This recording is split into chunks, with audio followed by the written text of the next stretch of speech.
Hello, welcome to Lennys Life Lessons. This is a discussion on spirituality and the ego. These discussions are intended purely for educational purposes. I offer private, individual, and group counseling and coaching sessions in person, by phone, and over the internet, and this includes spiritual counseling and coaching. Please visit my website, lennylondon.com, for information about these services. My mission is to serve to advance you in living your life even more powerfully, richly, and joyfully. Subscribe to these educational discussions on various topics posted here by noon 5 days a week. In many spiritual circles these days, there is much talk about the ego and the ego being humanity's problem. It seems all of our problems, all things hurtful, all things painful, unpleasant, and undesirable, are attributed to the ego, while all things desirable and pleasant are attributed to the higher self, spirit, God. There is a couple of problems with this premise. First, it suggests that the ego is something other than a creation of the creator of all things, God. Secondly, the premise fails to take basic human psychology into account. If there truly is nothing that is not God, if God is all there is all-powerful and all things and created all things, and if God is expressing in, through, and as you and me, then God created the ego too, for God's purposes. If you believe this, then you can see that calling the ego the problem, as if the ego is something in and of itself outside of God, is erroneous. The ego, designed by God, is simply the mechanism by which a cluster of perceptions about self, with some built-in defenses around the painful perceptions of self. The ego is a mechanism that God uses to perceive as an individual in the physical universe. Similar to the way cells divide to take form as life, God divided God's self to take form as you and me and everyone, in order to express and experience in the physical world as you or me or anyone else an individuated consciousness, an individual sense of self. The ego is required. God designed the ego and the way the ego or the sense of self develops and the way it works. The ego, our sense of self, develops by a combination of genetics, environment, and soul personality. It takes shape in the computer-like brain and is nothing more than a cluster of perceptions, some positive: I'm a child of God, I am awesome, I'm a good person, I am competent, I am loved, and some painful: I am worthless, I'm not lovable, I am unacceptable, I am stupid, with built-in defenses associated with the painful self-perceptions. And it is only the fears and painful self-perceptions, the injuries to the ego, that are the source of most, if not all, of humanity's problems, pain, and suffering. It's these perceptions not only hurt us, they trigger defenses, behaviors in us that can be hurtful to others. The only thing that causes hurtful behaviors and misbehaviors are painful perceptions about self, injured egos, and fears, such as fears that there's not enough for everyone or there will not be enough for me. Egotistical behavior is directly a result of injured ego. A healthy ego, a person with a healthy sense of self, they're pleasant to be with and they behave kindly. It is impossible to have a sense of self without the ego. Anything you perceive about yourself is a function of the ego. That which is perceiving is the real you. However, that which you really are cannot see or know itself. Anything that it perceives is nothing but a perception. And perceptions are simply thoughts with nothing to them. It's as easy to perceive you're a wonderful, beloved spiritual being as it is to perceive you are a sinful, worthless creature. It's as easy to perceive You are divine, as it is to perceive that you are evil. All of the perceptions, positive and negative, are made up. None of them are really who you are. Who you really are is the perceiver.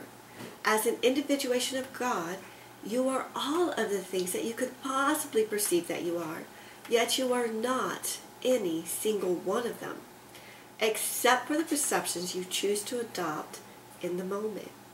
You can choose how you see yourself. You can retrain yourself to choose the positive self-perceptions as opposed to the hurtful ones. It may take some self-training and some time, but it can be done. You can reprogram your brain just like you can reprogram a computer. Whether you perceive that you're a divine expression of God, behave lovingly, and live in gratitude, or you perceive you're a sinful, worthless creature and behave accordingly, it is your ego, your perceptions of yourself, that is the mechanism which allows you to have any concept of yourself at all. All the talk about ego being the problem is a misguided misunderstanding of human psychology, because it is only the wounded ego, not the ego in and of itself, that is the problem. It is not the ego that needs to be in control, behaves badly, or needs to see proof rather than have faith. It is fear-based perceptions such as, I am not worthy of being taken care of, I am not loved, there's not enough for me. That these perceptions that produce the need to be controlling or unkind. When ego is made up of perceptions such as, I am loved, I am precious, I'm taken care of, there is no controlling, egotistical, or kind behavior whatsoever. Take a moment now, close your eyes, and just notice your ego, your sense of self, your sense of who you are, and honor your ego as a creation of God. Love and embrace your ego for a moment now.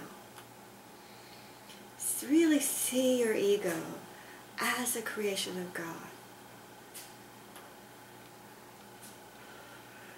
How does that feel? Vilifying the ego only causes greater injury to it and a greater sense of separateness, resulting in more defensive, hurtful behaviors. Embrace your ego. If you want to honor God, honor the self that God created and is expressing in, through, and as. Honor yourself. You are literally the eyes, the ears, the hands of God. God is seeing, hearing, and doing through you and as you. In order to honor God and to connect to God, you do not have to go to a synagogue, a church, a temple, or some site deemed sacred, nor do you need to go to some guru, priest, or preacher. I'm not saying not to go to these places or follow these people. What I am saying is that while doing so can be inspirational and help awaken you, it is not necessary. You can go directly to the source by going within and dwelling on the presence of God that is breathing your breath and beating your heart and perceiving itself as an individual self through your ego. If you seek to feel your connection to and to honor God outside of yourself at some sacred place or through some guru, while you're holding any part of yourself as anything less than divine, less than the divine expression of God that you are you truly honoring God? Honor God first by recognizing your own divinity, and that it is through the mechanism of your ego, the ego that God created, that God gets to experience and express as you in the physical world. Before and in addition to visiting places of worship and following spiritual teachers, hold your ego sacred and commit to correct injurious perceptions of self that your ego may be entertaining. And that includes any concept of separateness, of being on your own, of needing to do it yourself versus understanding that you and everyone else is made in the image and likeness of our Creator. Thus, we are individuated creators, and we are here to create, and we can create a healthy, happy sense of self, a strong, healthy ego. There is no better place to start to honor God than to build a strong, healthy ego, because operating with a healthy sense of self allows us to behave lovingly and joyfully in the physical world. So commit now.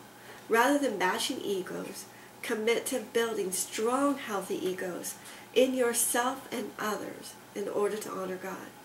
And when you hear someone bashing or blaming the ego, at the very least, make the mental correction. It is not the ego. It is the wounded ego and its fears that are the problem. Any beliefs that you and your ego are anything other than a spectacular, divine expression of God. Subscribe now if you haven't already for ongoing support, information, and strategies for awakening to your true self, your divinity. And to help develop a strong, healthy ego, follow Monday's discussions on self. And please share your thoughts, suggestions, and feedback at Lennys Life Lessons on Facebook. Follow me at Lennys Life Lessons on Twitter, and visit my website, lennylondon.com. And thank you so much for joining me. Hope to see you next time.